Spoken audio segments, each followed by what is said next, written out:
absent. Councillor Kim? Yes. Councillor Thompson? Yes. Councillor Gartner is also absent. Councillor Gallo? Yes. Councillor Gilliland? Yes. And Mayor Maracus. Yes. Motion carries. Thank you. Any declarations of pecuniary interest?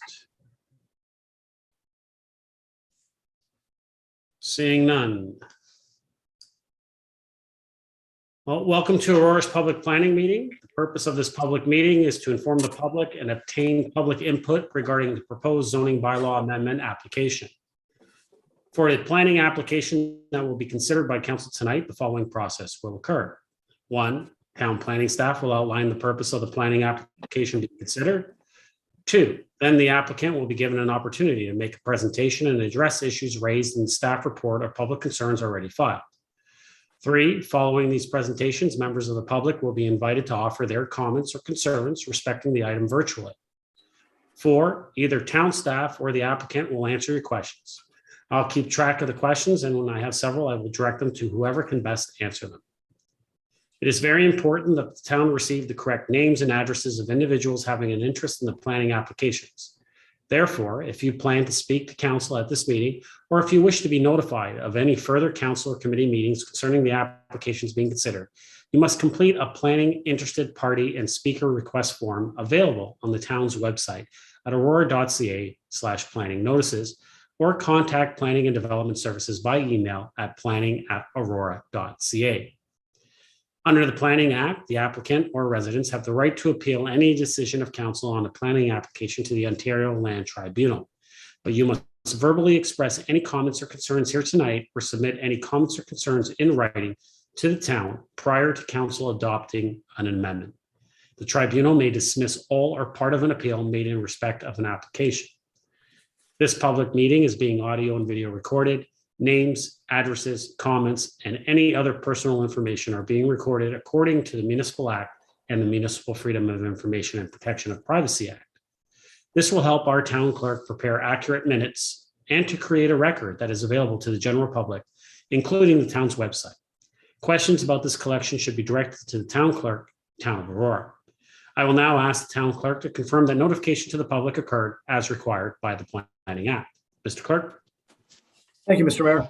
Respecting item 5.1, PDS 22-003, application for zoning bylaw amendment 2578461 Ontario Inc., 15356 Yonge Street, Plan 246, Lot 13, Part Lot 14, Registered Plan 65R 31151, Parts 1 to 3. File number is ZBA 2017-06 and related file number is SP 2017-05. On November 2nd, 2017, a notice of complete application was published in the Aurora and the Aurora Banner newspapers, and signage was posted on the subject property with information regarding the first planning public meeting, On December 22nd, 2021, signage was updated on the subject property with information regarding the second public planning meeting. On December 23rd, 2021, notices were mailed to all address property owners within 120 meters of the subject property and to all interested parties. And notice of the public planning meeting was published in the Aurora and Aurora Banner newspapers. Public notification has been provided in accordance with the Act. Thank you, Mr. Clerk. I will now ask the Acting Director of Planning and Development Services to begin with the presentations. Ms. House? Hi, good evening, and thank you through you, Mr. Mayor. The purpose of tonight's report is to provide an update to council with an update on the proposed zoning bylaw application. There are two presentations tonight by staff and the applicant, and we would like to start with the staff's update by the lead planner on the file, and Prashante is up tonight. Thank you. Thank you. Prashante, floor is yours. Thank you, Mr. Chair. And I'll just wait until Ishita brings up the slides. Thank you, Ishita.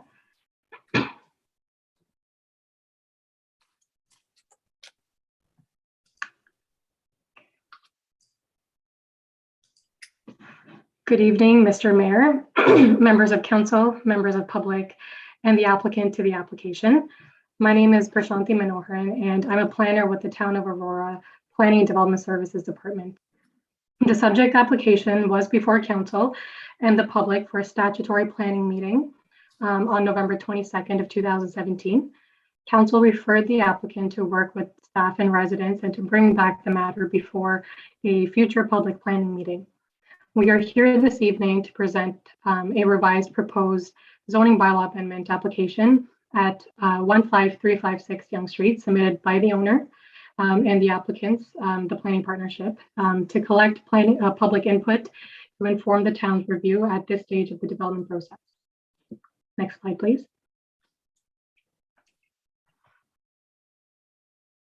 The subject land is municipally known as 15356 Yonge Street, and it's located on the west side of Yonge Street, north of Irwin Avenue, and immediately south of the Hillary House, as outlined in red on the slide. The lands are approximately 0.63 acres in area, with an approximate lot frontage of 20.16 meters onto Yonge Street.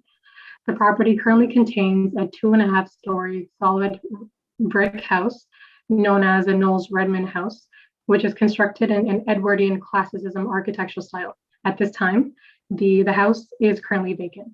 Next slide, please. The surrounding land uses are as follows. To the north of the subject property, we have existing institutional use, which is the Hillary House. To the south, we have an existing office use, which is the Horton Hall, as well as single detached dwellings. To the east is existing institutional, which is the Our Lady of Grace Roman Catholic Church. And to the west, we have single detached residential uses. Next slide, please.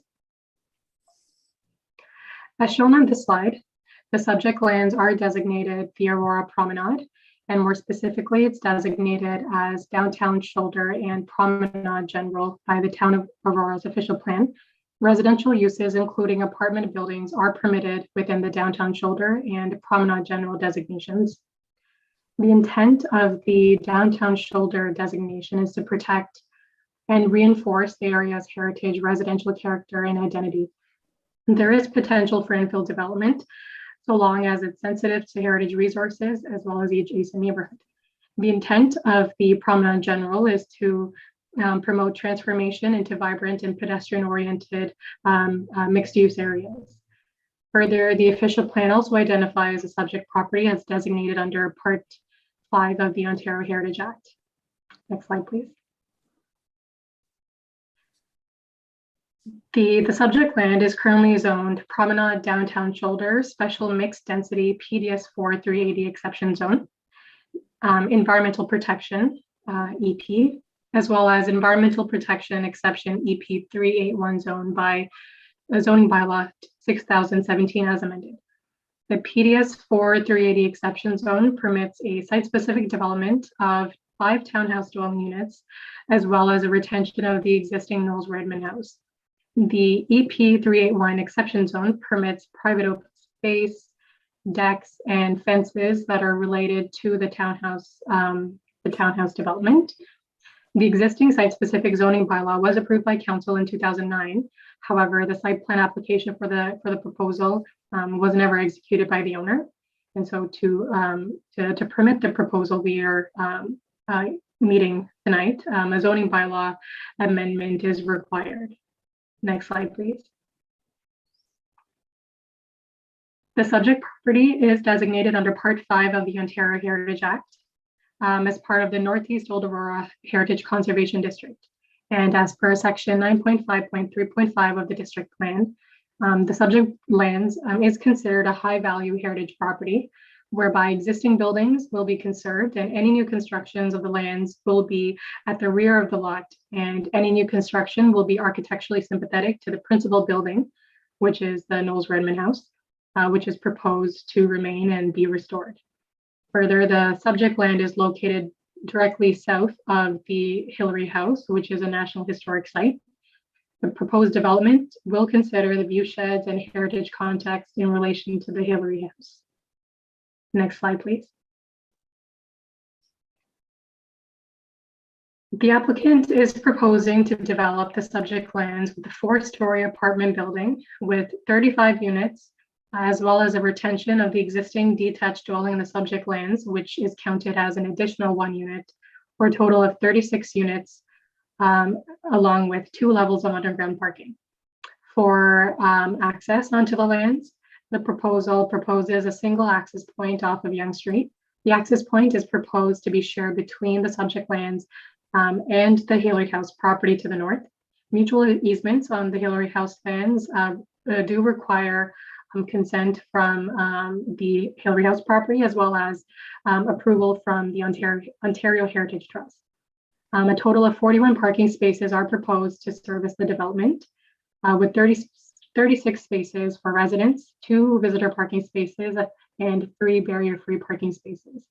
A site plan application has also been submitted along with the zoning bylaw amendment application. The 2 applications are being reviewed concurrently and will be reported back to council when all comments from town departments, external agencies, and those provided by the public and members of council at the public meeting tonight have been adequately addressed.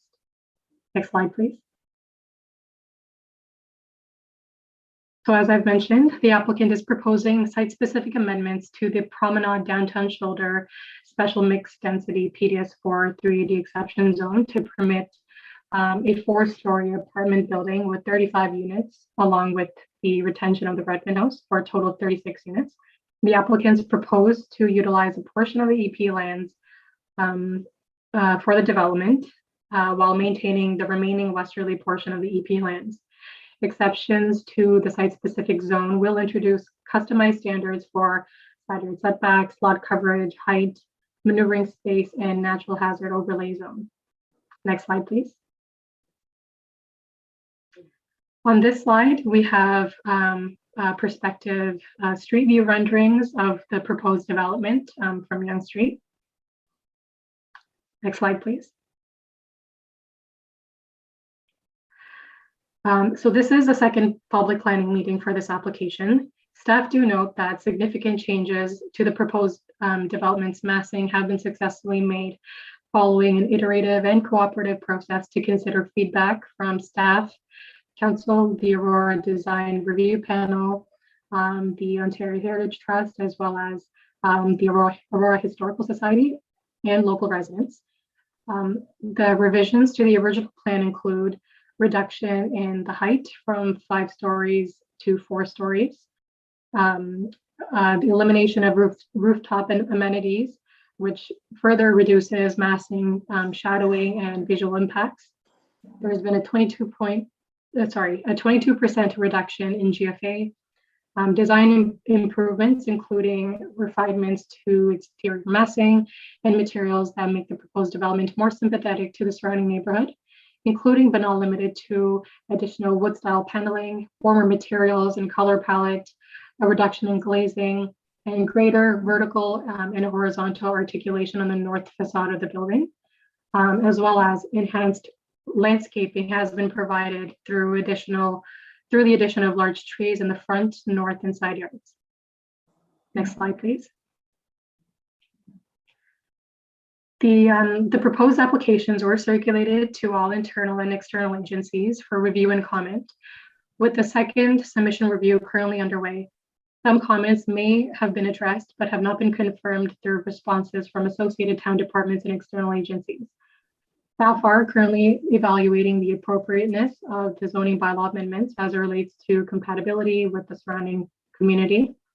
Technical comments as seen on this slide, including but not limited to what's in the town's district plan, traffic maneuverability and peak traffic flows off of Yonge Street, as well as within the below grade parking, landscape standards, LSRCA comments, Ontario Heritage Trust comments still need to be addressed. Elements of the traffic, design, and heritage aspects of the application will be addressed through the site plan application process. I do want to point out that we did receive a letter from the Aurora Historical Society, who I believe will be delegating tonight. And I wanted to confirm that we did receive this letter of support. The Aurora Historical Society does confirm that the applicants did engage in extensive consultations with them, as well as the Ontario Heritage Trust, to communicate and to address the concerns from the first public planning meeting as much as possible. The applicants, along with ERA Architects, conducted many sessions with both the Aurora Historical Society as well as the Ontario Heritage Trust to help them understand and assess the impacts of the proposal to the heritage value of the Hillary House. And meaningful changes have been done that will enhance the value of the Hillary House property. Next slide, please.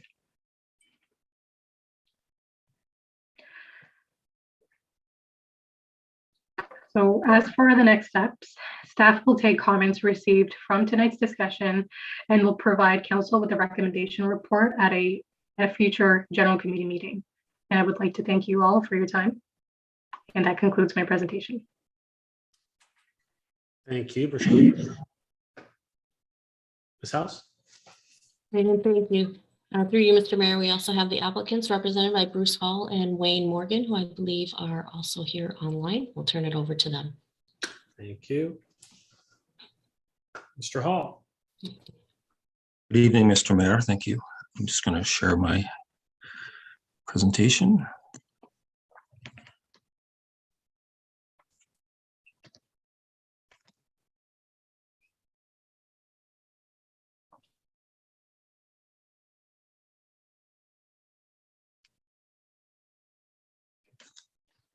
Okay, everybody see that okay? Yep. Thank you very much. My name is Bruce Hall. I'm a partner with the Planning Partnership, and I'm here on behalf of the applicants tonight to discuss this planning application. It's good to be here after a very long hiatus. We started this process in 2016 and made applications in 2017, and we were before public planning in November 2017, as Brashanti noted. I will say that we did make a commitment to council at that point in time to meet with all the affected parties to understand their concerns. And some of these concerns related to height and compatibility and landscaping.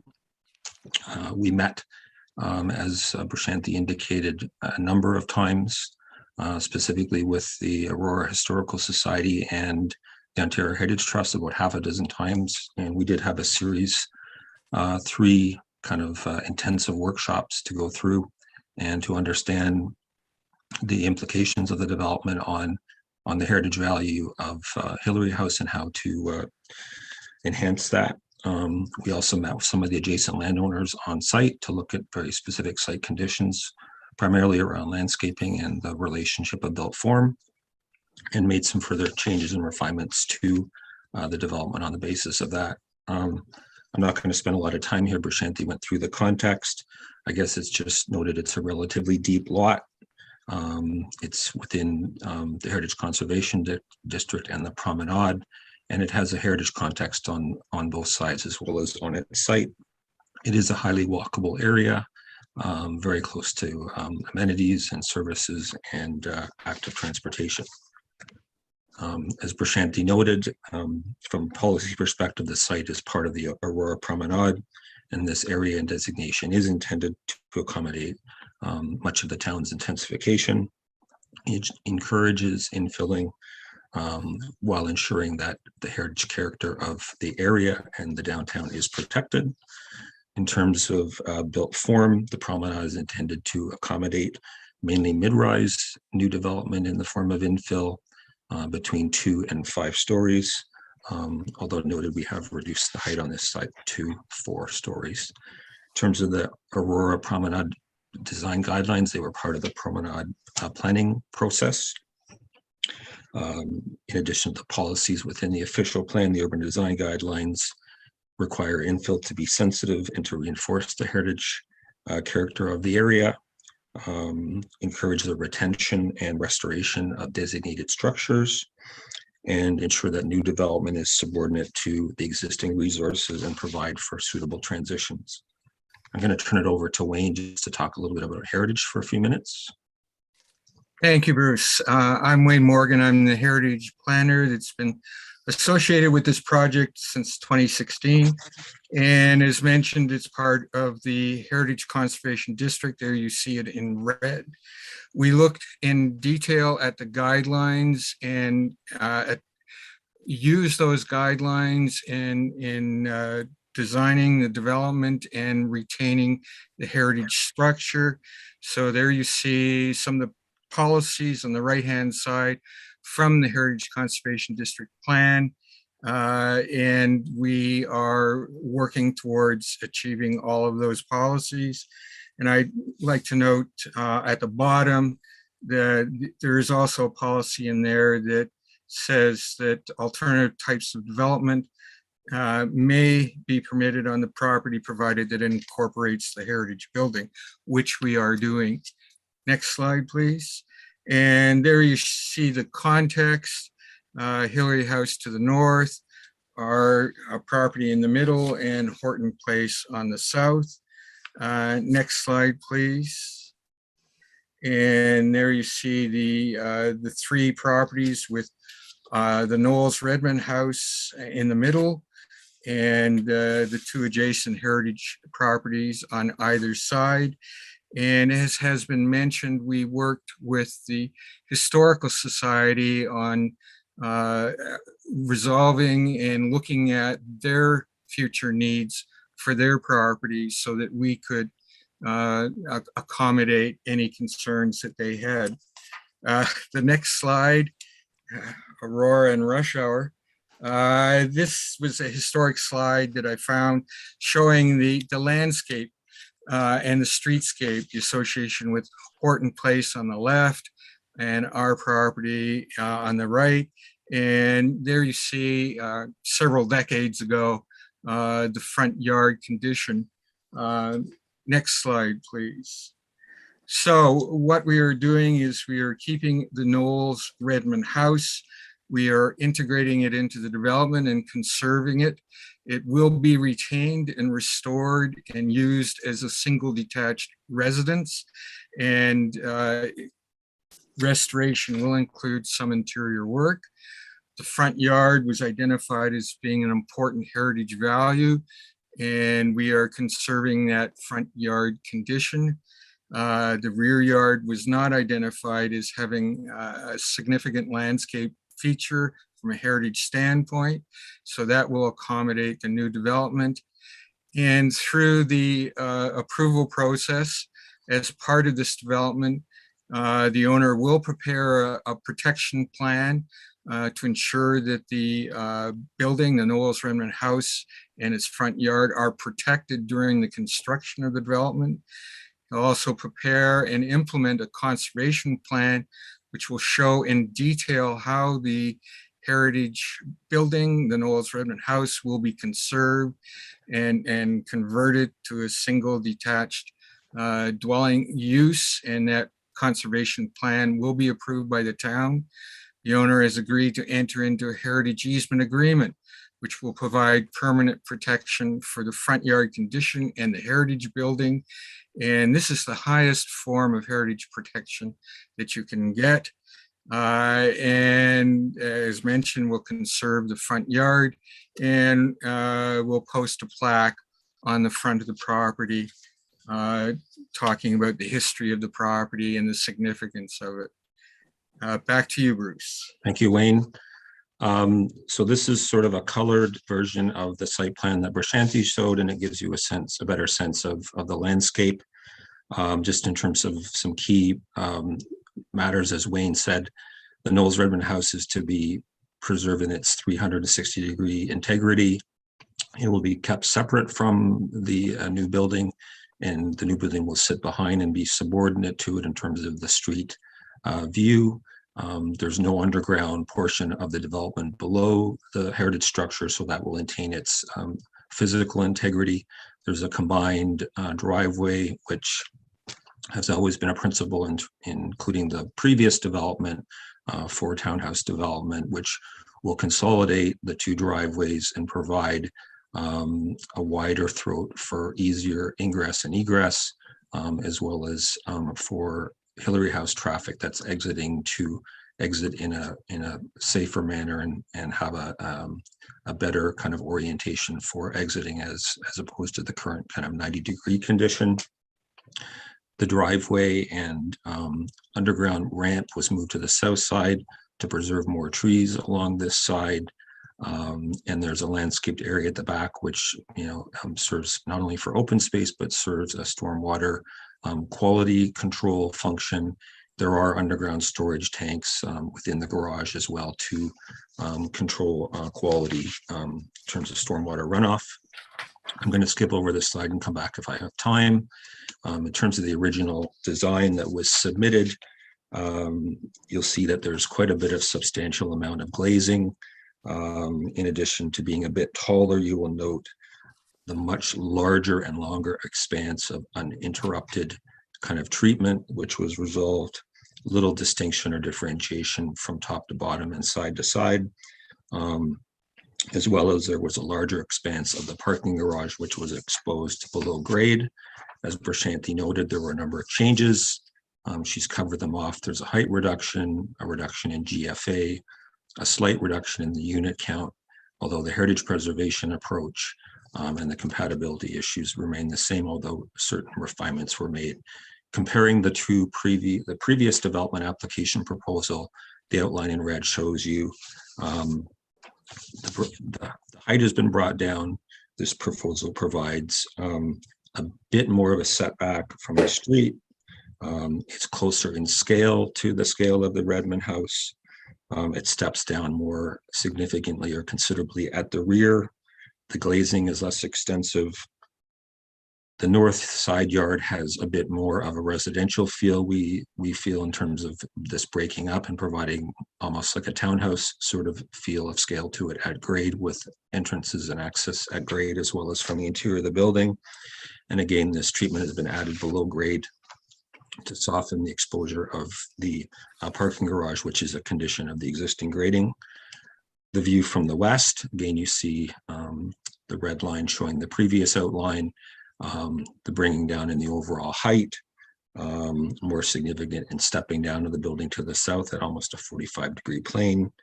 Again, treatment added to the lower levels. In terms of, Wayne showed this slide a moment ago, the influence of existing built form in the area on the proposal. This design approach for the new building has taken cues from the adjacent heritage resources. Some of the buildings along Yonge Street frontage will remain at the same scale with the intensification in behind. The materials and color palette from the existing resources have been considered, continues the use of masonry materials with neutral, warmer color palette, however, builds upon that with some more contemporary materials and finishes, and that's the idea. Through Wayne's work is you want the new building to be distinct and recognizable on its own and to maintain the primacy of the heritage building. Some of these are just design precedents about how all of that gets wrapped into some of the new building, the way it's deployed and designed in order to make it distinguishable and quite light and open and airy. That concludes my remarks. I'm happy to take any questions. Thank you. Thank you, Mr. Hall. We will move to members of the public at this point. First up, we have Glenn Payne. Mr. Payne.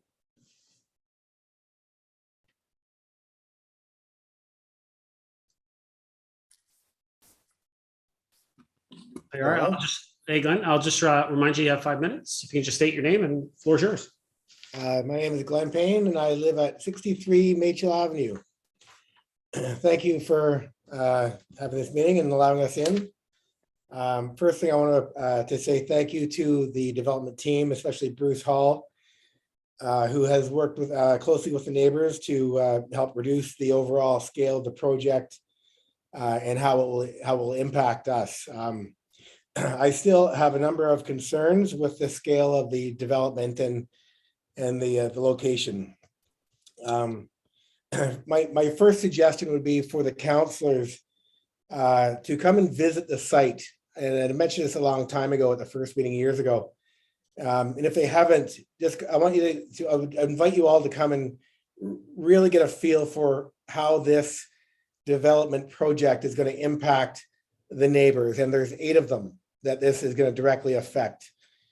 If the project moves forward, one of my questions that my neighbors have, my wife, my family has is, what plans does the builder and developer have to protect our property from the construction process, from the dirt, debris, privacy concerns, so forth, noise, etc.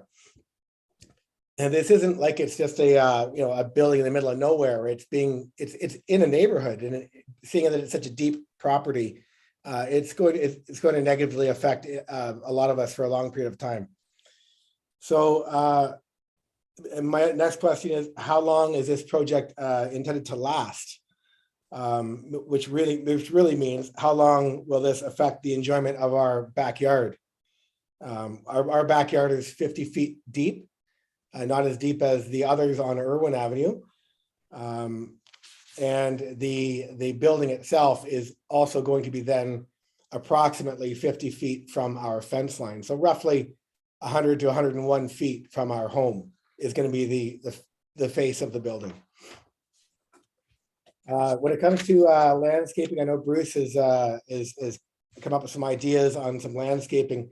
Outside of what he's shown tonight, I haven't really seen anything in great detail of what types of trees, the heights, if they're going to plant small trees and we've got to wait 30 years before they grow, and etc. So one of the another thing I wanted to bring is here, as the he mentioned here, the Parks Division has noted in the agenda that the proposed setbacks, the building, siting, and site conditions does not allow implementation of the minimum landscape standards per the town's landscape design guidelines.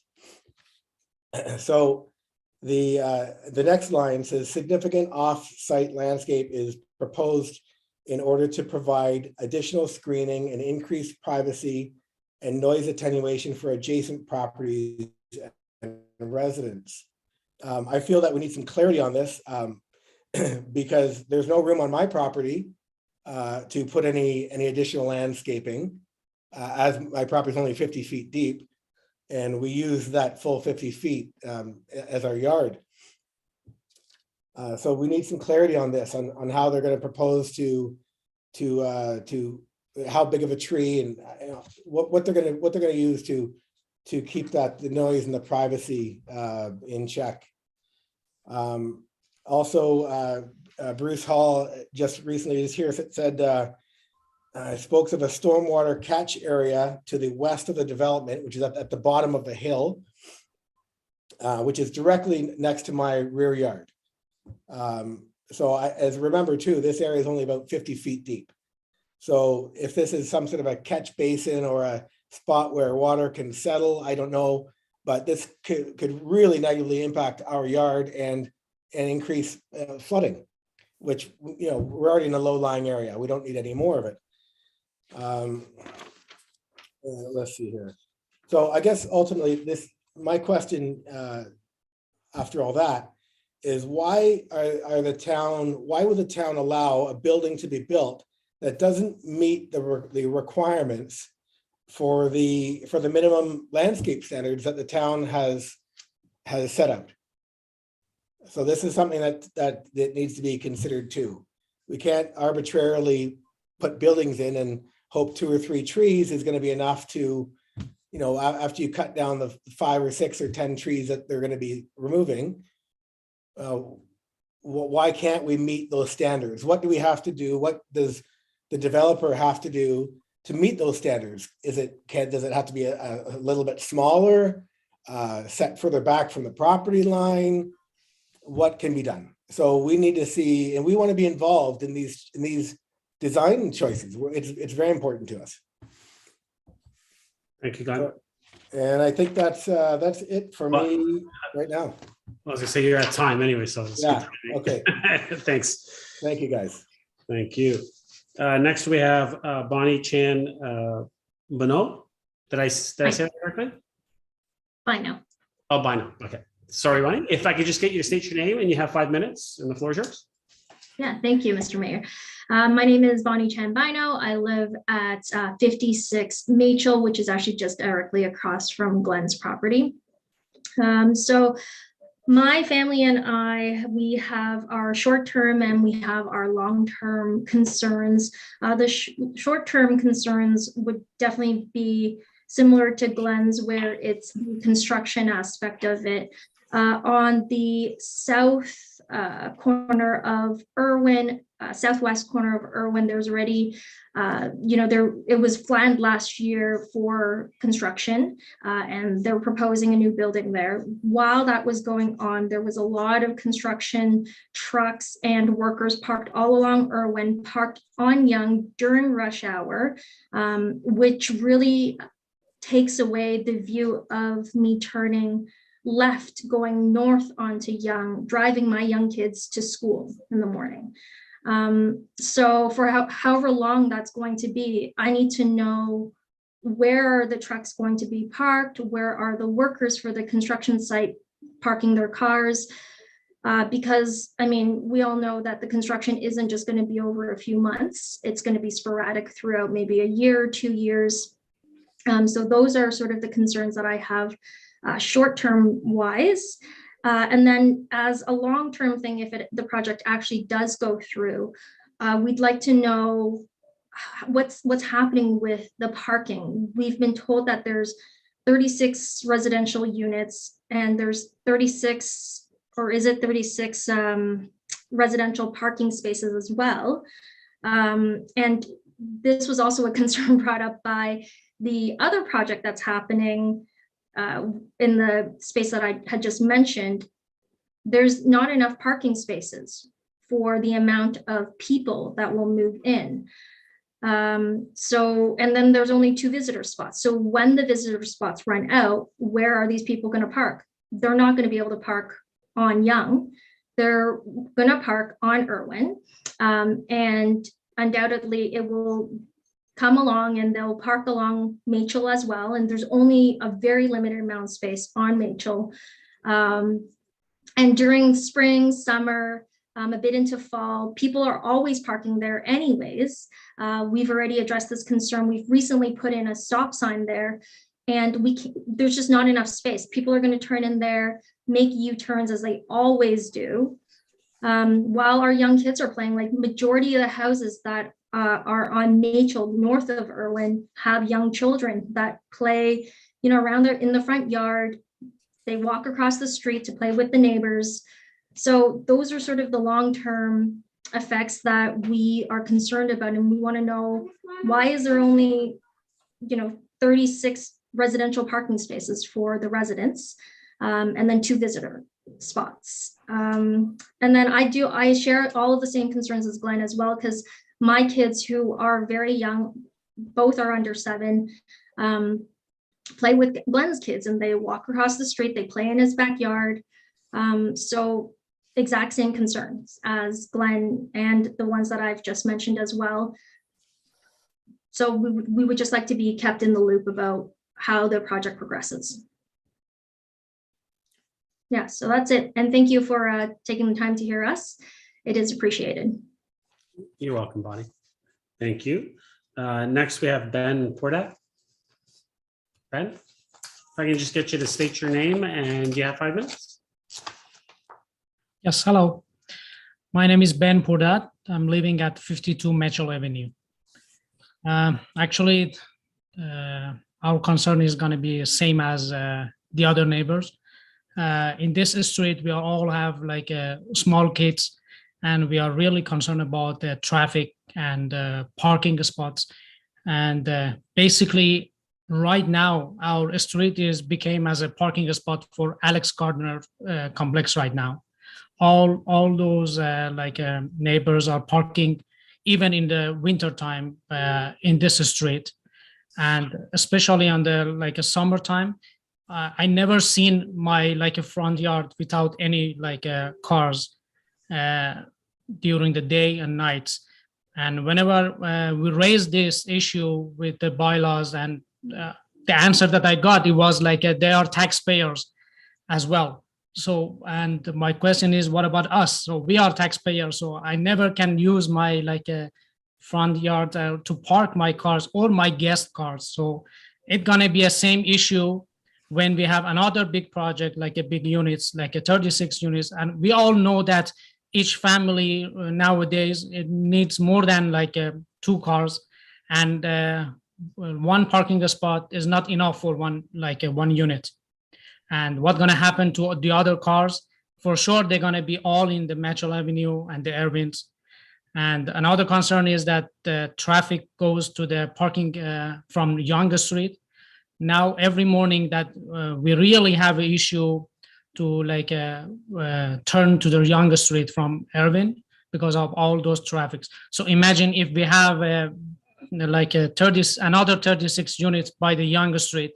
So it's gonna be a really like an issue for the traffic and turning into the Irving and from Irving to the Younger Street.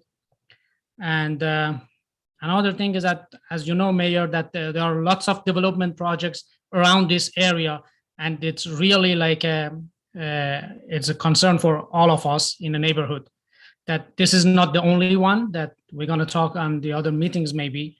But for sure, we need like a think about the neighbors that they are really right now. They are living in Mitchell Avenue and Irving's, and especially for the traffic and parkings. Thank you. That's all. Thank you very much. Next, we have Shadisha Galapati. Hi, if you just state your name and you got 5 minutes. Thank you, Mr. Mayor. Appreciate the time here today.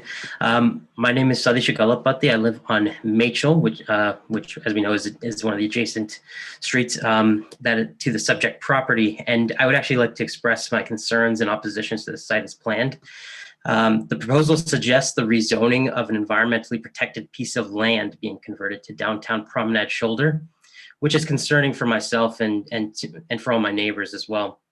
I know my neighbors have expressed concern, and actually I would echo a lot of the concerns that have been stated today as well, and also some of the concerns that would have been mailed to council thus far.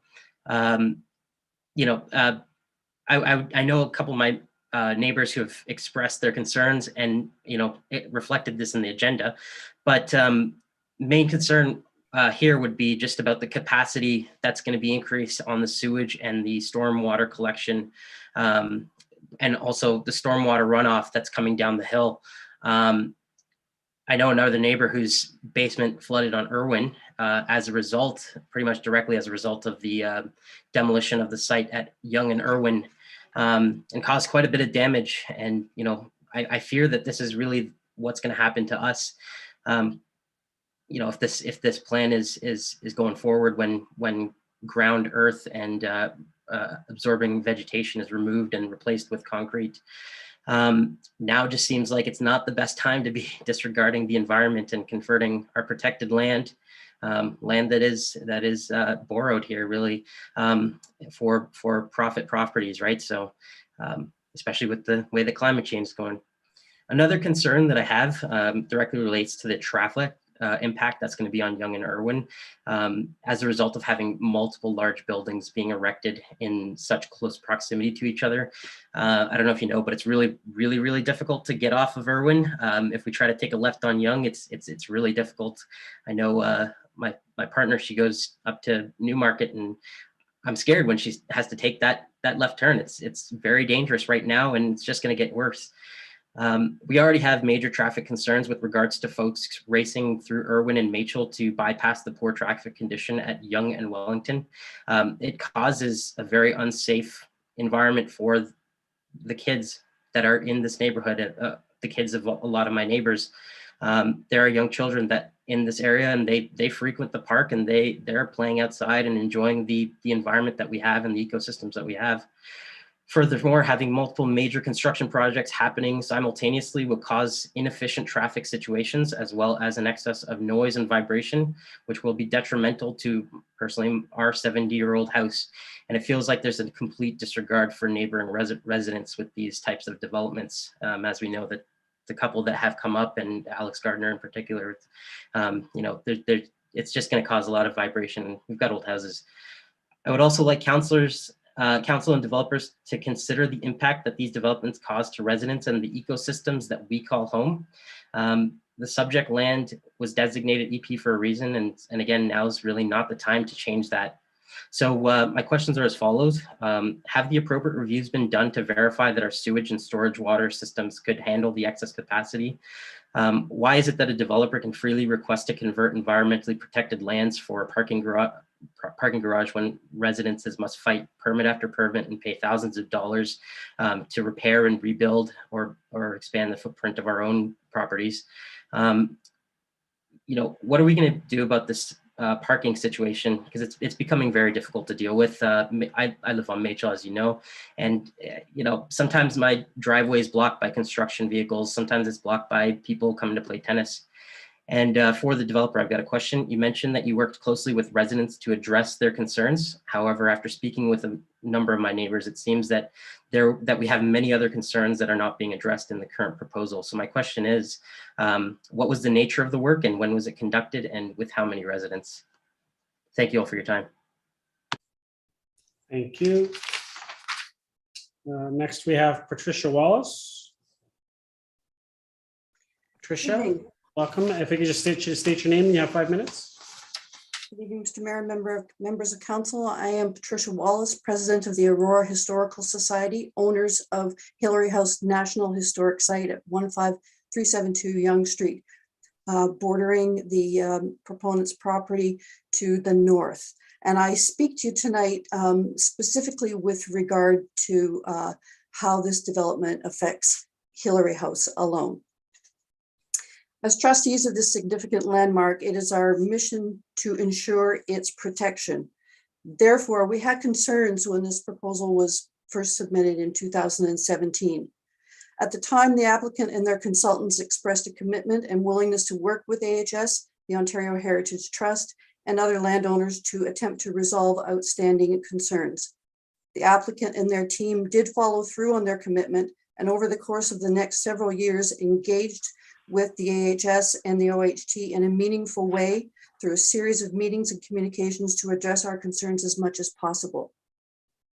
Notably, and as Bruce mentioned, a series of working sessions were organized by the applicant and attended by AHS, OHT, and the applicant and the consulting team. AHS was also represented at these sessions by ERA architects, noted heritage experts, which enabled AHS to better understand and assess the implications of the development proposal on the heritage value of Hillary House. It was through these workshops that modifications and refinements to the proposal were developed through collaboration with the applicant and the heritage consultant, architect, and landscape architect and planner.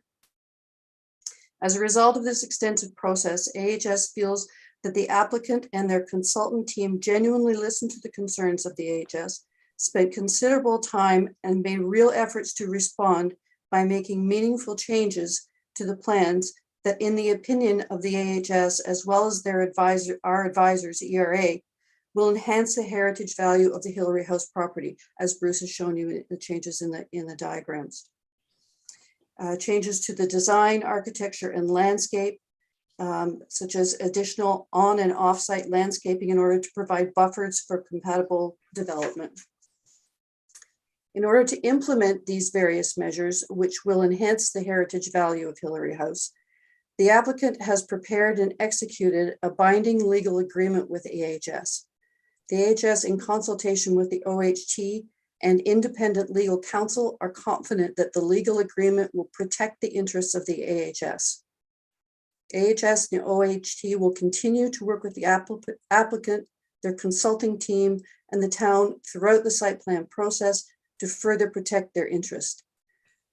Based on the collaborative nature of the applicant and their team have engaged with the AHS and OHT, their willingness to make significant and meaningful changes to the proposed development, and by recently entering into a legal binding agreement with the AHS to ensure that the measures are properly and fully implemented, the AHS is supportive of the revised development proposal proceeding at this time. Those are all the comments we have for now, and I thank you for the opportunity to speak. A formal letter of support has been submitted. Thank you. Next, we have Marcel Gagne. Marcel, you there? Yes, I am. I'll just turn my camera on. Thanks. If I could just get you to state your name and you have 5 minutes. Yeah, it's first of all, I don't know if you can see me. Still can't see you. Okay, let's try that again.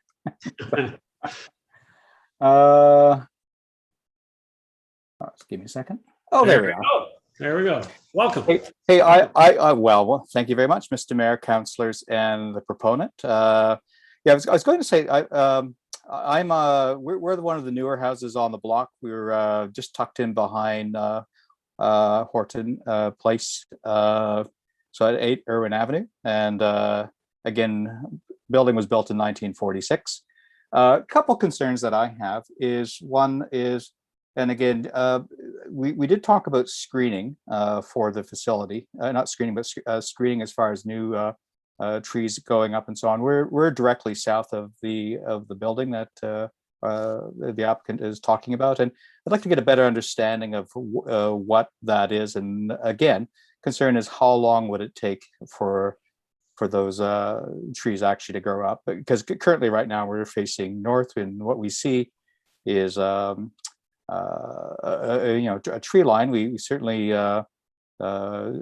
take not take advantage, but certainly have noticed the difference on the height. So that's quite interesting for us.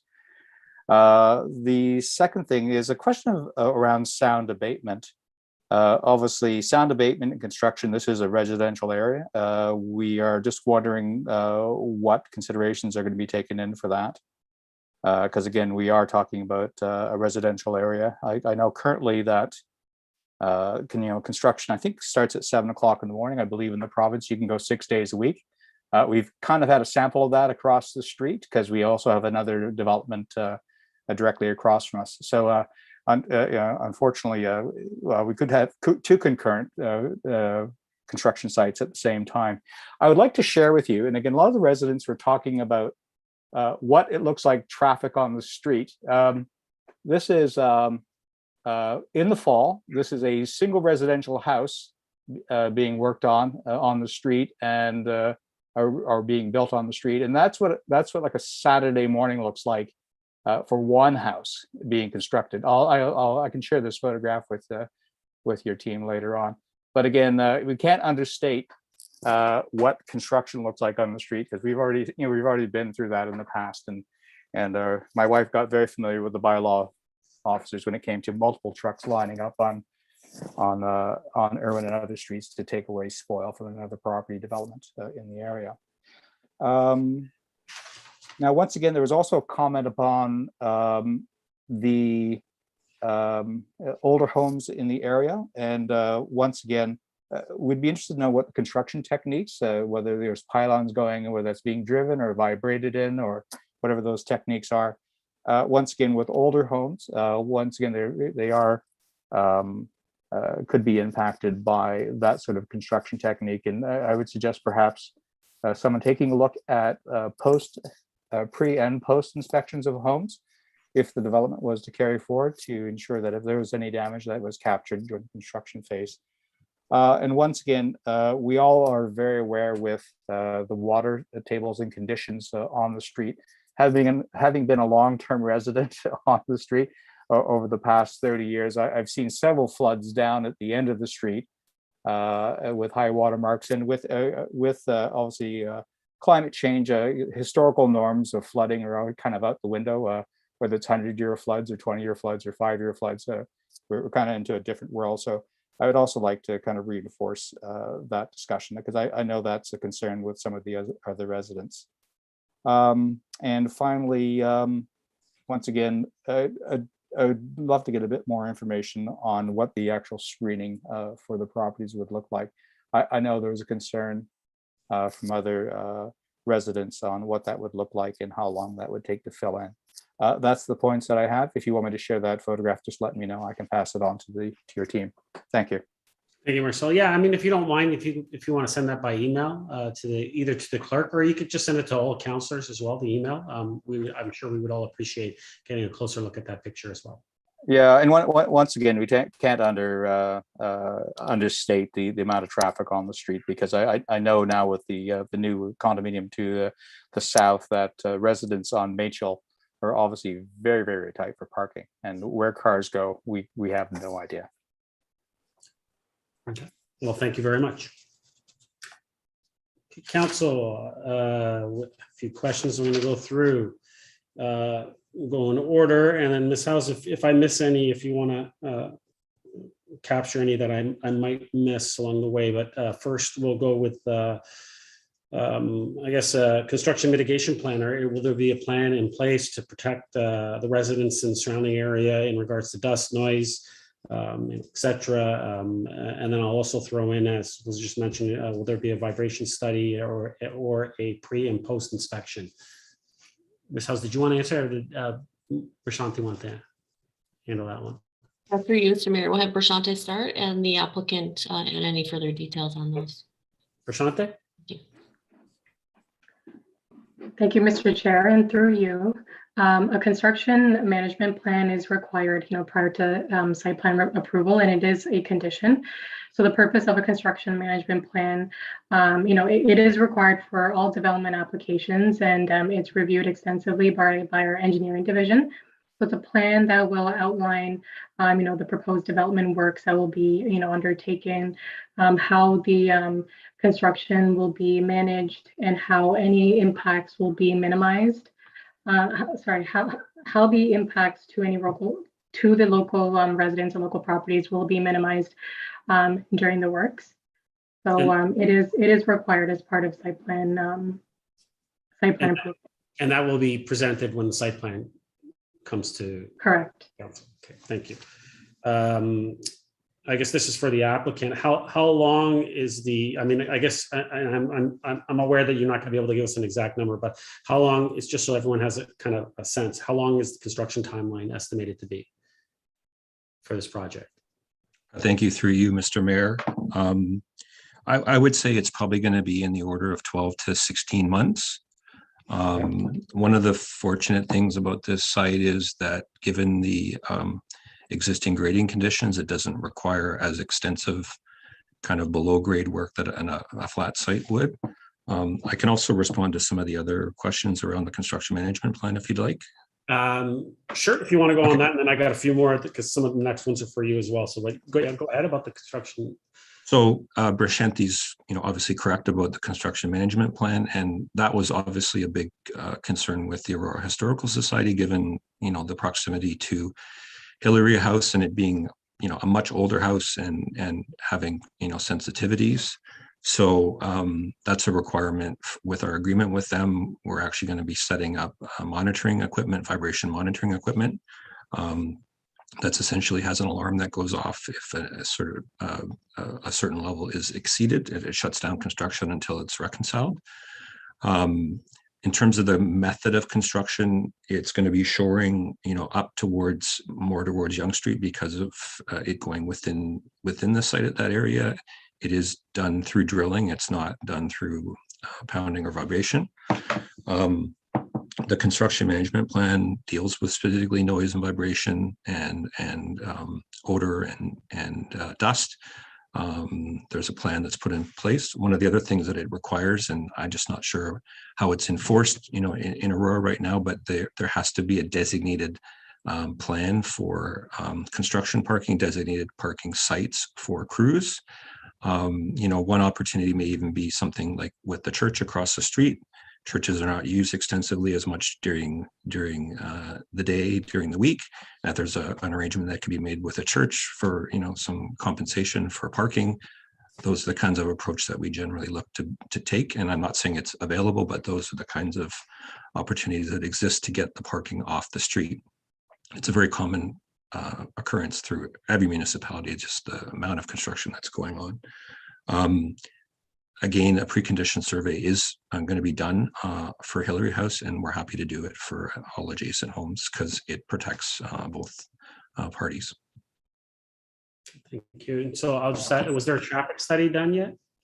Yes, there was a full site plan submission was made, so there was a full host of studies on traffic, engineering, stormwater management, heritage, among others. Okay, and so now I'll go to the question about the trees and specifics in regards to the landscaping within the area. And maybe can you just speak a little bit more in depth as far as what type of trees are they larger? Or are they going to be just saplings that are going in? If you can just kind of speak to that. Sorry, I was muted. It might help if I can share the screen again, if it's all right. Sure. Yeah, absolutely.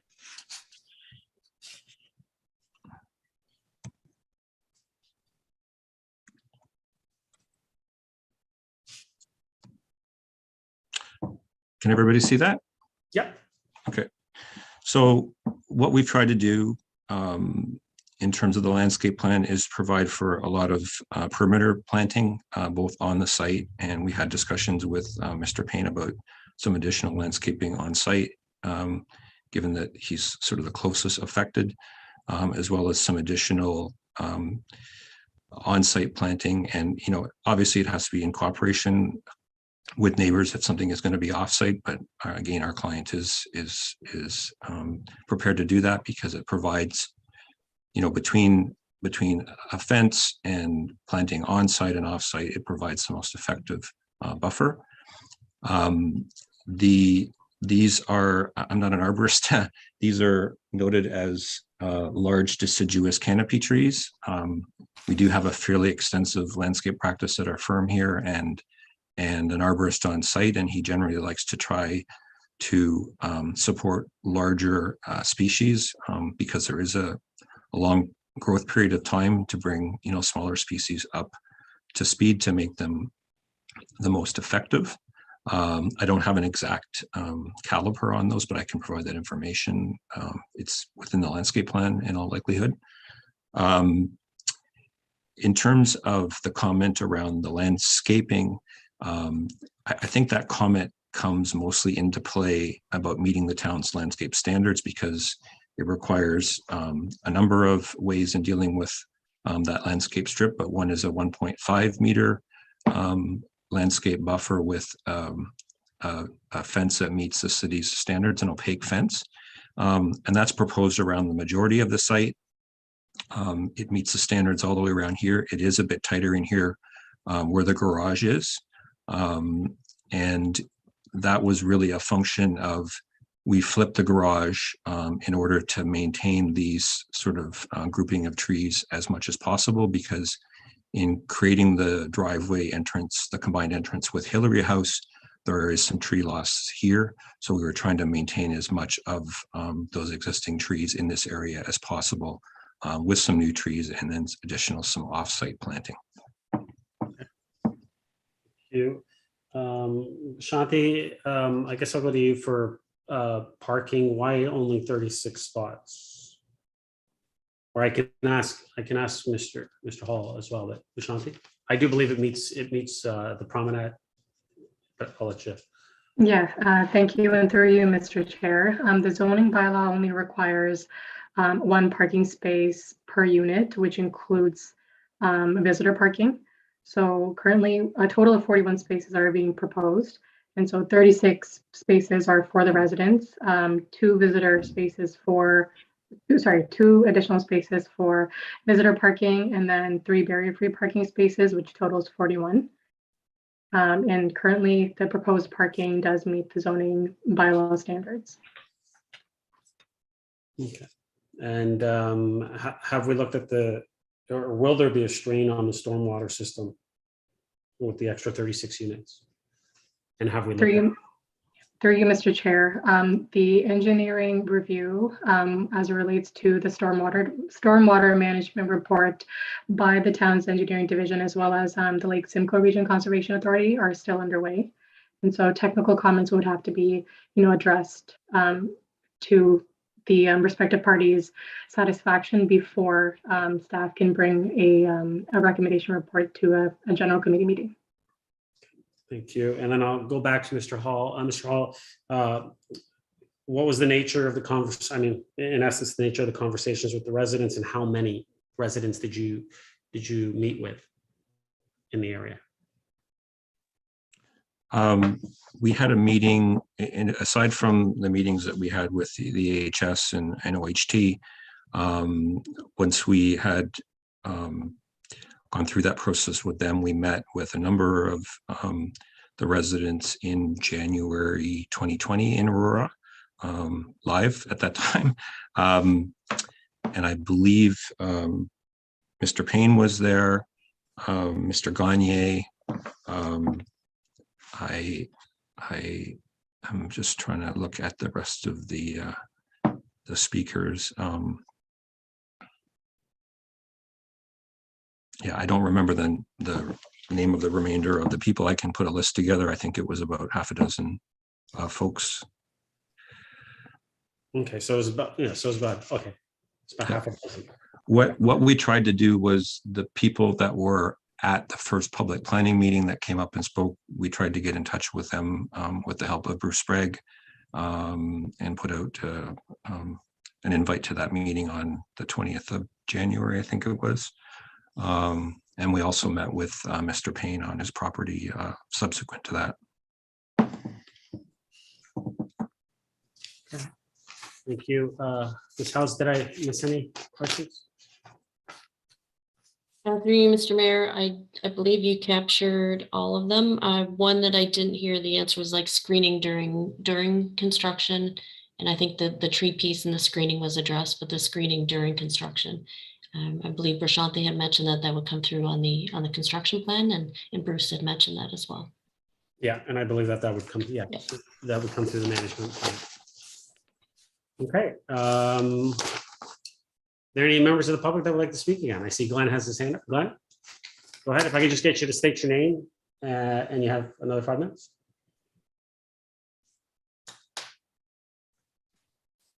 Thank you. Glenn Payne, 63 Machel Avenue. I heard earlier from the representative from the Hillary House, I noted that the proposal adds value. Not sure who it adds value for. It doesn't necessarily add value for the residential neighbors. From what I'm reading right now from my messages from my neighbors, the Hillary House, they don't live there. It's not. It's a business that opens during business hours, and they go home to their quiet backyard. So I don't think it's true that it adds value, and it actually might devalue the neighborhood, the residential neighborhood. One of the notes that Bruce Hall mentioned too, and with respectfully, he mentioned that the 12 to 16 months might be a reasonable time to build this, and I'm in the business, and it takes that long to build a house. Never mind a 36-unit project. I'd be impressed. Mr. Mayor, you had mentioned too, but the number of parking spots. But the parking spots are basically designed by the town. Like the bylaws, the town makes those decisions. So of course, the developers, Icon developers, and this development as well, they're just going to meet the minimum requirements. They're not going to say, well, hey, the neighbors are concerned about street parking because we already know that the street's full. Well, listen, let's increase their parking spots because, well, we're nice guys, and it's a business that they're in. They're in it for the bottom line. They get one opportunity to make money. I get it, but it's up to the town as well to be responsible to the neighbors, the neighbors that are directly affected by them. And we're in a unique spot. We're in the minor roads here. Like the plow that plows our road has to go straight and then back up. It's just our roads are tiny. We don't have space for this. And ultimately our neighborhood we don't deserve to be the burden of these developments. And ultimately we're the burden of the development at Wellington and Machel. We're going to be the burden of the Icon development at Yonge and Wellington. And we're going to be the burden of this development that Bruce Hall is running. So we don't deserve that. You know, we're getting bombarded with developments. It's not fair. So anyway, just want to say thank you and appreciate your time. Thank you, Glenn. Any other members of the public want to speak for a second time? Shadisha? Yeah, hey, I don't have too much more to say from what. Just procedure-wise, can I just state your name again? And you have 5 Absolutely. minutes. Okay, go ahead. Thank you very much, Mr. Mayor. Yeah, so my name is Shadisha Galapati, Shadisha Galapati, as mentioned. But I don't have a lot to say, but just to really re-emphasize what Glenn's been saying. I mean, look, folks, at the end of the day, like the garbage trucks can't even go in and turn around. They have to back up, you know, kind of blindly when they're coming in and to the street. There's not a lot of space on Machel, and even on Irwin for a lot of what's going on. And you know, to reemphasize, the fact of the matter is a lot of folks are still using Irwin and Machel as a bypass for Wellington, and you know, bypass aside, that's going to happen, but like it's so much more dangerous with the fact that there's cars parked every summer for, you know, residents who have visitors over, or residents with overflow parking. It's also, you know, it's also really crowded with the fact that, you know, everyone coming to play tennis at Fleury Park, they're all parking on our street. They're not parking at the York Region building, which has an empty parking lot, or at the I forget what it is, but or Aurora Heights, there's a little parking lot there that people can use who want to use the park. The fact of the matter is they're using our little street, and we've got little kids, we've got kids on the block, we've got people who are really trying to enjoy the space as much as possible, and having, you know, one parking spot per unit really isn't sufficient. The fact of the matter is Aurora is not a town that's really using a lot of transit right now. It's very car centric, and North America in general is very car centric. We're a society that relies on on motor vehicles. So having one space per unit just simply isn't really feasible at this point, right? And the size of the building is really going to be a bit of a burden for us as well. I mean, we have a giant eyesore to look at. It doesn't add value to our properties. Our value is going down. So I don't have a lot more to say other than those couple things that I jotted down. But again, appreciate the time and appreciate the public planning and the procedure going on here. Thank you very much. I see Bonnie's put out. Bonnie? I know. Yep, Bonnie here, and 56 Machel. So pretty much I am reiterating what, you know, my what Glenn and Shadisha has said. From what I've taken away this whole meeting, I sense that the emphasis is placed on you know, what is going to help the applicants have this approved, which I understand it is a business. But a lot of the talk has been with the AHS and how they're going to raise their value. And in fact, from what I understand, the parking lot has been switched from their side of, you know, adjacent to their lands to adjacent to the houses on Irwin, which if I was one of the houses there, I would now, you know, walking into my backyard, be staring at a concrete wall, because from what I see also, there is not a lot of space for landscaping.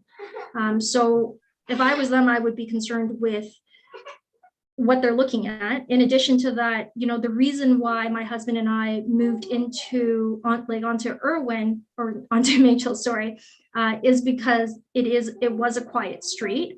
And this was back in 2017 when there wasn't Alex Garden there.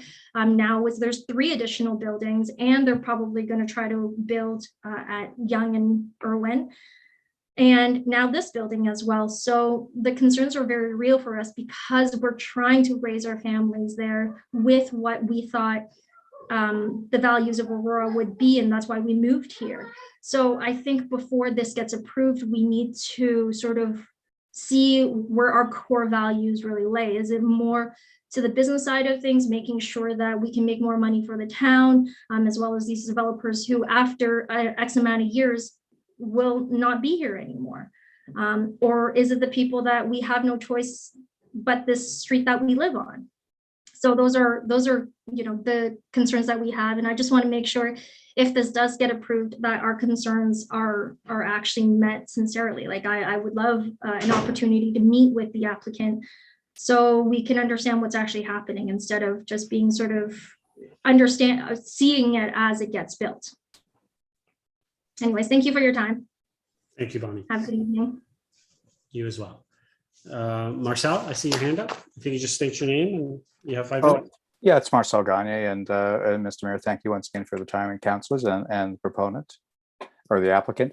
I just want to reiterate what I've heard from some of the other residents that are newer to the neighborhood. We are now the third family that has lived in this house.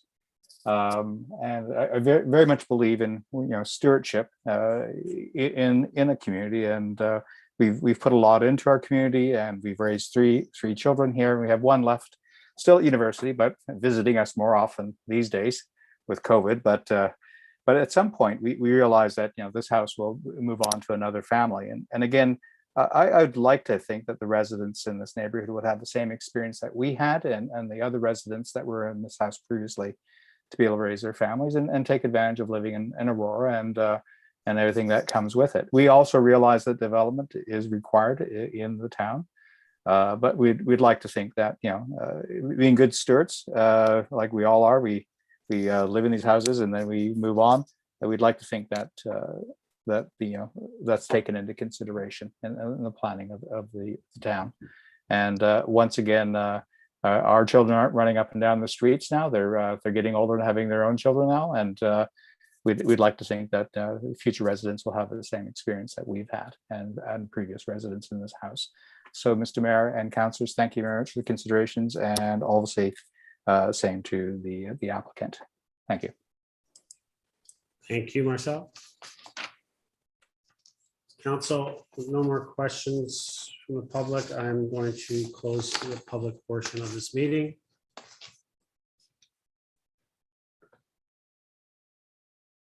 Council, we're dealing with 5.1, which is an application for a zoning bylaw amendment for 2578461 Ontario Inc. 15356 Yonge Street.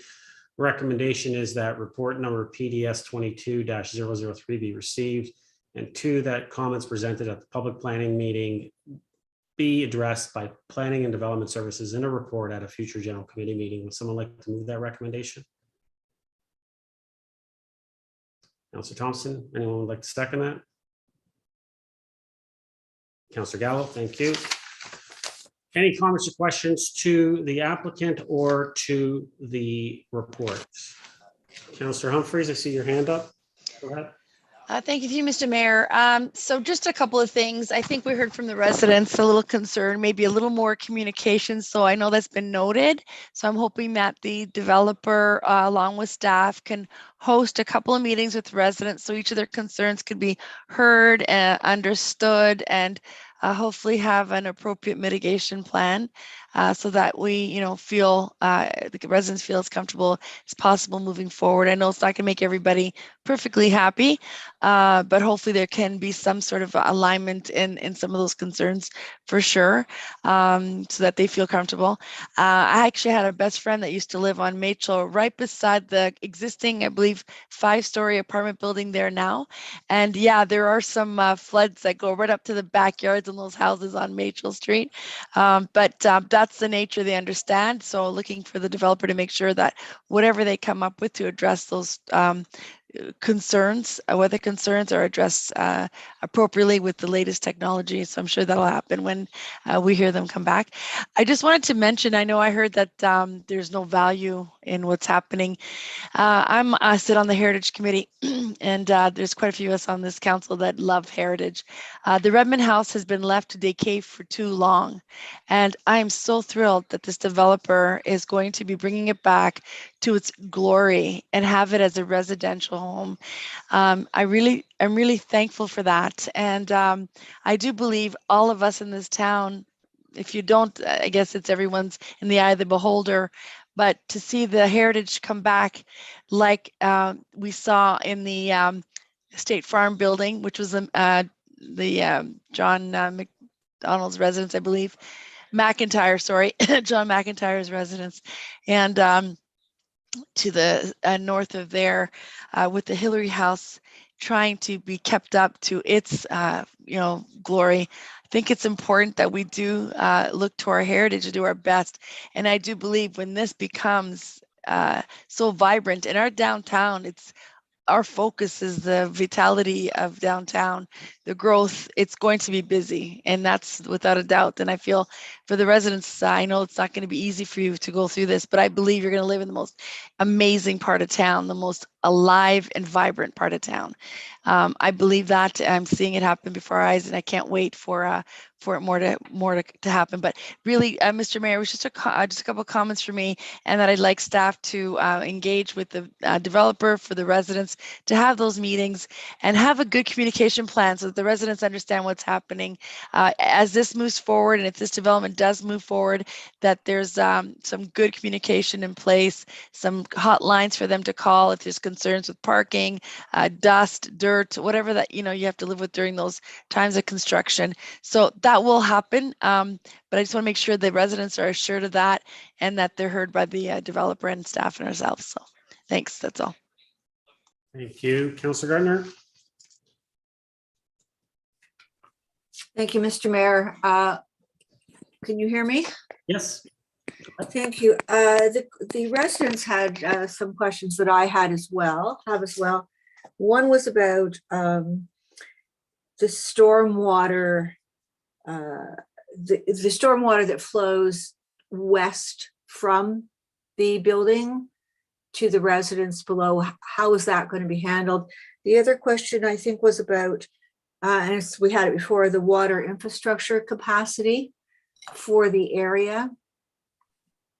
So I don't think that was answered, and I don't think it was answered about the pylons. When I look at the mapping, it looks to me like, the figures, it looks to me like there's going to be pylons on the west and south elevations required to support the structure. So I don't know who would be answering that, staff or the developer or the planners. And thank you, Councillor Prashanti. And I believe Prashanti did answer about the storm management, but Prashanti, if you want to answer that one again, please. Thank you, Mr. Chair, and through you, our engineering division, as well as the Lake Simcoe Region Conservation Authority, are still conducting their technical review of the stormwater management report. And when it comes to sewage capacity, that's something that the town will be commenting on, the town as well as the region. And so we are still, considering that the application was made in 2017, we are still very early on in the process. There are many aspects of the application that still need to be worked on. And so we are just looking for, input and, comments from council as well as the public so that we could take back to the applicants as well as town staff so that we could get that appropriately addressed. Thank you. So the stormwater aspect draining to the west, we don't have an answer yet for the resident that asked that. So that will be presented at the next meeting. To answer the question. Yes, okay. And well, the water infrastructure capacity, I believe with the development on Irwin, council decided that had to be sorted out before that proposal moved on. So I think it'll be the same with this one. Would be the same answer, Mr. Mayor. Yes, so to the residents, we're aware that there might be a water infrastructure capacity issue, and that's going to be dealt with before we give approvals. But the thing about the pylons, I don't think that was answered. But I think it would be the developer that would probably answer that. Thank you, Councillor. I'll direct the question to Mr. Hall. Mr. Hall, can you just speak to, I know that it shows up in the picture that there were some, it's, I guess, part of the structure is on, I guess you could say stilts. Yeah, I guess the correct term would be piers. There's a small element of the development, which doesn't have any residential units, which is part of the parking garage, and which is above the level of the flood line. So it's essentially cantilevered slightly over the EP area, and it's on piers, which allow the natural flow of water to continue. And that's the subject of the hydraulic analysis, which has been with the LSRCA for about 5 or 6 months now. We're still waiting for comments from on that, but we did a hydraulic analysis, which they requested. Thank you. I can also respond to the question about stormwater a little bit more if you would like. Sure, Mr. Great. Hall. Yeah, I'm sure Councilor Gardner and the rest of council would be happy with that. Go ahead. So stormwater is dealt with through both quality and quantity controls.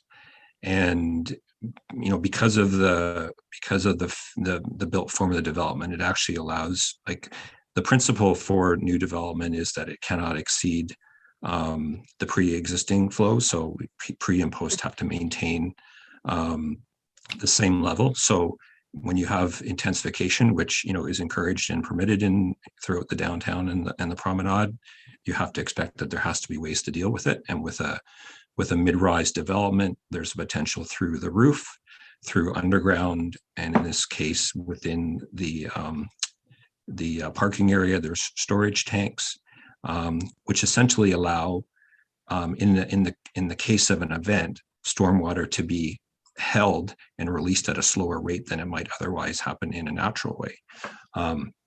As far as the rear yard, which Mr. Payne was talking about, that area that's shown on the landscape plan, that's a swale. That's not a quality control, that's a quantity control. And it's just assuring that anything that runs off of paved areas on the site, which will have some,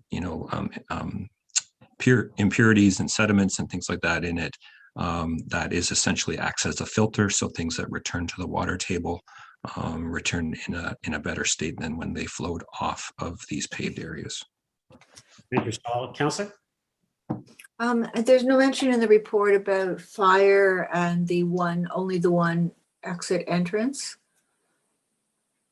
Does staff know if fire has responded since this was? Prashante, do we have any comments from Central York Fire Service yet? Thank you. And through you, Mr. Chair, if you could just give me a second, I'm just going to double check if we've received the comment. Okay. Councilor, and while we wait, I'm sure if we haven't received them yet, we'll receive them by the next meeting for sure. Thank you, because I don't think in my experience, they don't approve unless there's a second, even if it's just an emergency. To Mr. Hall, this, we had a report, I guess it was in the fall, about servicing allocation. And this development was slated to be removed from our servicing rations. And I fought for you because I know how hard you've worked with the OHS and the Aurora Heritage Society. So I would appreciate if you would listen to my comments, my following comments, and take them seriously, because I fought for you. Mr. Mayor, you're not smiling. So it's fantastic. There's so many great things that the developer has done to improve this. I'm going into my comments really start on page 10. So I mean, and with respect to the comments from Ms. Wallace, she was only speaking with respect to Hillary House. So just to clarify that for the residents. But I have to object to going into the EP area.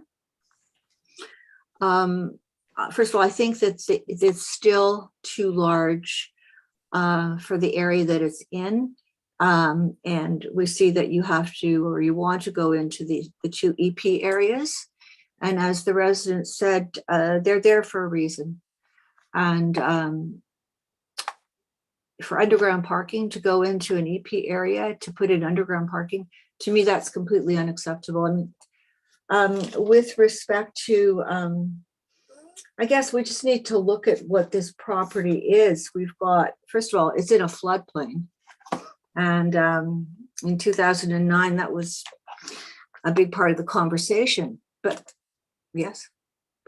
Okay, You're at time, Counselor. I'll let you finish that sentence if you want, but I gotta. I'm at time with my speaking. I haven't done hardly any speaking. It's the 5 minutes. developer. And No, Mr. Clerk doesn't count the time when someone else speaks during your time. I just got a message saying time. So I'm just telling you what the clerk has. I'm pretty sure Mr. Clerk, was it 5 minutes? I'm just going by what you sent me. yeah, but we don't count the time that staff speaks at a meeting. So why would we count the time at a public planning meeting? No, what I'm saying is he didn't count. He doesn't count when Mr. Hall was speaking. Oh, so, but I haven't spoken for 5 minutes. I have the clerk, Mr. Clerk. Okay, so I get 5 minutes now and 5 minutes again? Yes. Is that what you're telling me? Yes.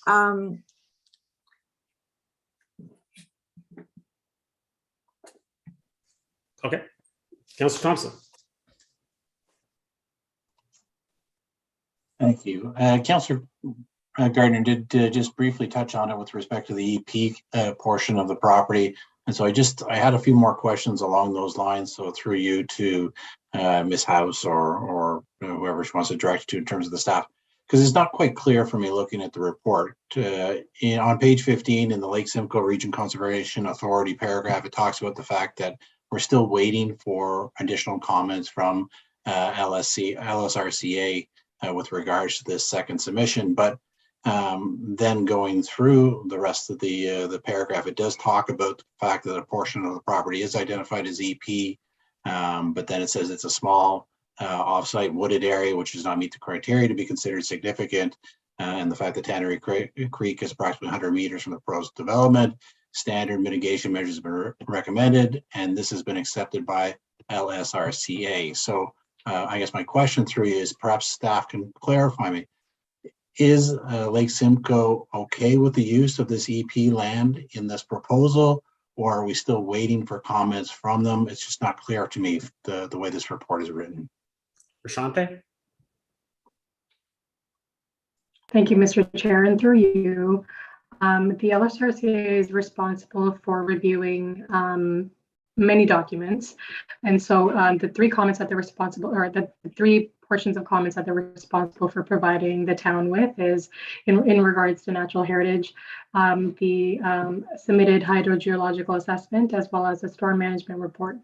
The LSRCA staff is currently still in the process of providing comments on the hydrological assessment, as well as the stormwater management report. But as Councillor Thompson has mentioned, that the staff report does state that through the natural heritage review portion of the LSRCA review, that the so the proposal proposes to rezone a portion of the westerly EP zone land to accommodate the development, and that portion and through the environmental impact study that's been done through a series of site investigations, has determined that that area is anthropogenic and that no natural heritage features are present. And so as such, they don't have, they've accepted the environmental impact study that, that those areas aren't considered to have natural heritage features. And so another thing, just going back to through you, Mr. Chair, that Bruce Hall has stated about the application is that no residential uses are being proposed. And when we say that, what we mean is that the footprint, so the only real structures that are being proposed on the EP zone lands are piers that will be holding up the terrace of the terrace portion of the building. Sorry, some notes here. But if you go to,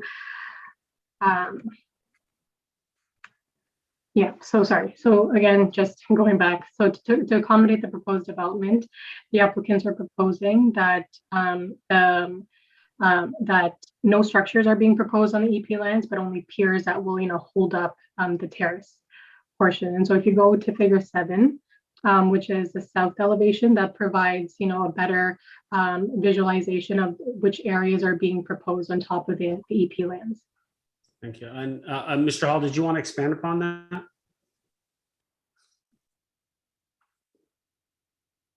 Sure. I can't start my video, but you probably don't need to see me. Thank you. Yeah, Prashanti's explained it pretty well. I will just elaborate a little bit. The LSRCA, I believe, I don't want to put words in their mouth, but they are supportive of the concept of having these piers sit essentially minorly within the floodplain, and any of the residential uses are back of that line, and any structure sits up in the air above these piers, well above the regional flood line. And any of those uses that are above it, as I said, are only a terrace or a parking garage. What they are waiting for, or we're waiting for from them, is their assessment of this hydraulic analysis, which is essentially a pre and post assessment that once this is constructed in the way it is and the location it is, that it will not have a negative impact upon downstream flow to create essentially to alter the course of the water in a flood event in a negative way. So that's essentially, we have the work, it's been done, it's been shown not to, but they are just conducting their review. Councillor? Thank you. That's all for now. Thank you. Councillor Gilliland? Thank you. Most of my questions are answered, including the one that Councillor Thompson had just brought up. It was one of my highlights. Just some clarification. In the chart on page 9 of 18 of the staff report, it talks about the parent exception and the proposed from 2 meters to 12 meters. And I just kind of wanted to know if that is intentional. Is that correct? Was it 12 meters? Is that the difference? And that's a separation from single detached dwelling and rear yard development. Shante? Through you, Mr. Chair, the site-specific zoning for the PDS4 is for site-specific development for the townhouse development. So at that time, what was approved in 2009 is the 2 meter setback from the Knowles Redmond house, but for the proposed development that we are here to talk about this evening, it's for a 4-story residential apartment, and the proposed zoning bylaw amendment is requesting that the separation from the house to the residential apartment building be 12 meters for now. And so this is just something that has been, it's been submitted to the town, but we are still, going through the technical aspects of it. And, at the time, when it does eventually get to a point where staff can bring a recommendation report, that number may change. Councillor? Great, thank you very much. I had another question. It was really just kind of related to traffic flow and just kind of the growing community in general.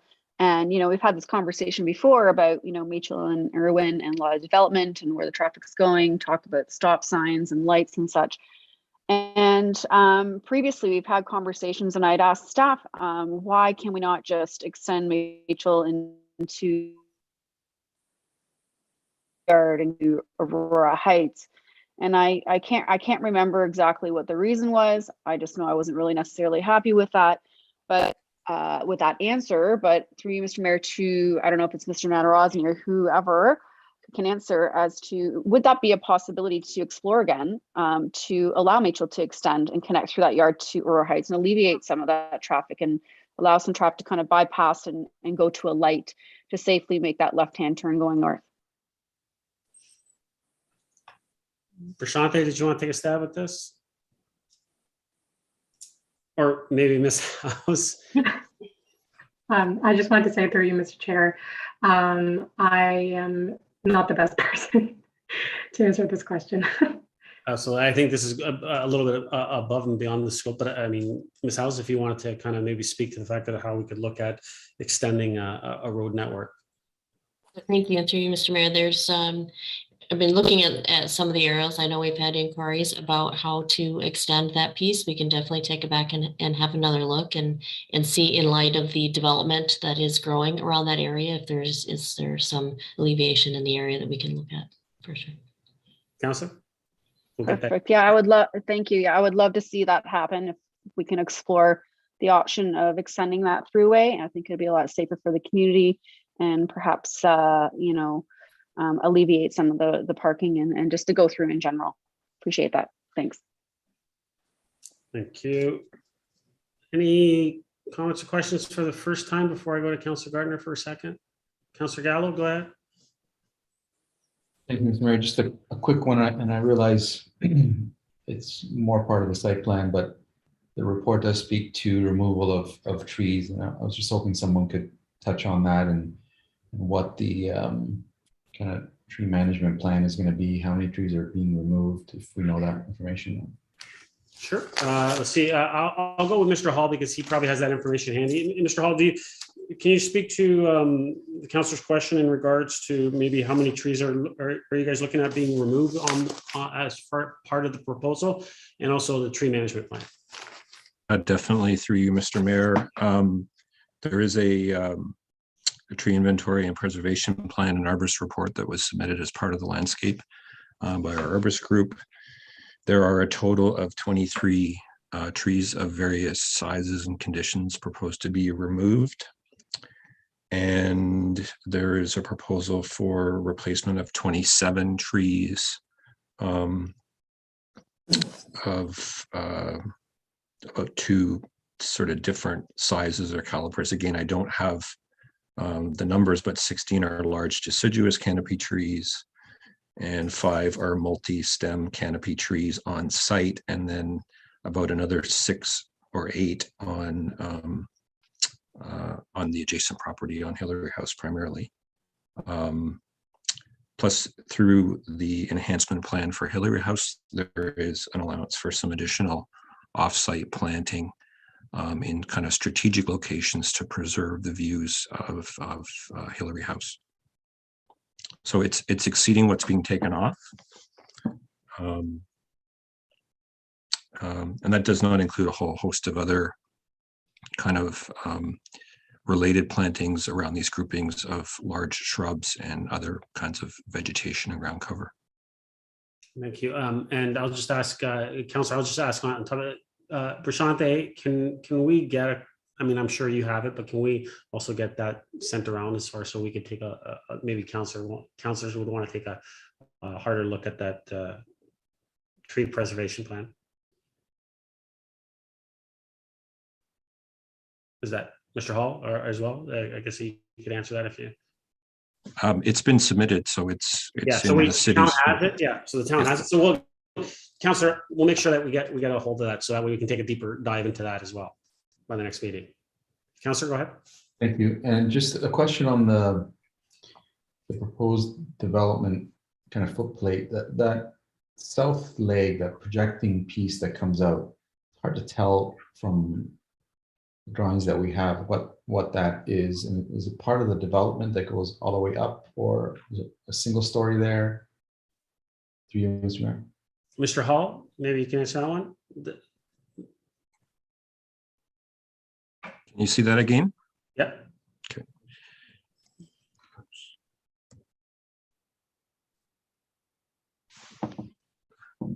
So I'm showing the west elevation right now, and it's a bit deceiving because what you're seeing kind of right here is what projects out into that little elbow or T shape, Councillor Gallo.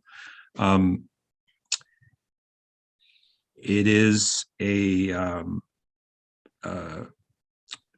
2-story element here, and then stepping up to 3 stories here, and then to the full 4 height here. But essentially, it's just this area here that's within that little nub. And it sort of starts off at grade at about a 3 to 4 meter setback. The property is a bit skewed on that angle. So it's 3.7 meters on the east side and about 4 meters from the property line at grade on the west side. And then again, above the second level, it steps back approximately 5 meters. And then again at the third level, it steps back up again. So it's meant to kind of provide for a transition in that area, as well as some landscaping at grade. Councillor? Mr. Mayor, are those residential units? Mr. Hall? Through you, Mr. Mayor, yes, they are. Councillor? And maybe I'm misreading this, but is that not the EP 381 that's being asked to change to PDS 4 380? Maybe I'm misreading that. Mr. Hall? Through you, Mr. Mayor. That EP area was a subject of the previous development, which again, in that area had some units, which again had some decks and things like that that projected out over the EP area, as similar as we are proposing in the other area. And again, on this portion of the site, again, that if you can see on the drawing, those units again are above the flood line and they're on piers. So again, it's similar to the area that we're talking about at the back. It's not sitting within the floodplain in terms of units. They're sitting up above the minimum flood elevation. Councillor? The only reason I ask is because I thought I heard one of the criteria from Lake Simcoe is that no residential units can be above the EP. Is that correct? Mr. Hall? Well, as part of the zoning amendment and through the hydraulic analysis, there's a proposed change to that where that flood line is defined so that it relates to the residential units above it. Councillor? I guess I'll follow up with staff later on. The only other thing, Mr. Mayor, and I don't think it's an issue, but I know that our current design review panel has a member of the planning partnership, but I do also realize that this was reviewed by the design review panel in 2017, just to confirm that there was no member of the planning partnership part of the design review committee in 2017 that reviewed this. Through you, Mr. Mayor, that is correct. That's it. Thank you. Thank you, Councillor. Councillor Kemp? First time. Thank you, Mr. Mayor. I am empathetic to the residents as they live in a wonderful neighborhood that happens to abut a major artery. When you live next to many positive and beneficial points of interest like a park, tennis courts, retail on a major street like Yonge Street, there will be more foot and car traffic. It comes with becoming a desirable place to live over time as the neighborhood and town evolves with ever increasing population. Ideally, residents would want a single or two-story structure that is similar to the local surrounding, but given that the residents live abutting a major arterial road such as Yonge Street, inevitably competing interests arise. Practically, if this went to the local planning appeals tribunal, the development would be hard-pressed not to be approved. The developer has spent the last several years consulting with all stakeholders and agreed that they could build a structure that has one less floor and decrease intensification by 22%. The province over the years, regarding parking, has allowed for fewer parking lots in a development to stress public transit, and especially next to major transportation nodes such as the GO train station. So for municipalities to be asking for more parking spots is not an option. However, we as a municipality have a responsibility to ensure that new residents are not just parking their cars on the street. We need to have a traffic road parking plan that will prevent or mitigate overflow parking. It seems clear to that, that residents are concerned during the construction phase because it will be a busy time with 2 active projects in a 2-year timeframe. The onus will be on the builder in conjunction with staff to ensure that there is constant communication and education on what mitigation methods will be used to assist residents during this transition period. And at this point, I don't have further questions beyond what was already asked by my colleagues, but I do ask that the builder and staff work together to regularly keep local residents apprised in each stage of the development. That's it for me, Mr. Mayor. Thank you, Councillor. Councillor Gardner, second time. Thank you, Mr. Mayor. Going to page 10 of the report, as this relates to Councillor Gallo's question. This area was given already an exception zone. This developer is asking for a further exception. So this is in a natural hazard area. They're asking for in a natural hazard area not to obey the rule, which is that there's to be no parking spaces in a natural heritage zone. And they're asking to have an exception, PDS 4XX. It's in a floodplain. We've talked about that. It's a difficult area. It's in a wellhead protection area. I've never paid much attention, but I'm going to read you what that means. In an area that supplies a municipality with water system through which contaminants are reasonably likely to move so as to eventually reach the supply, i.e. contaminate it. This is an environmentally sensitive piece of land. This is too large a development. With respect to going to a tribunal, environmental protections should be listened to by the tribunal. I think that they're doing that these days. And all in all, it needs to be scaled down, notwithstanding the work that they have done to improve this significantly. I absolutely have to vote against this. Thank you. Thank you. Any other comments or questions?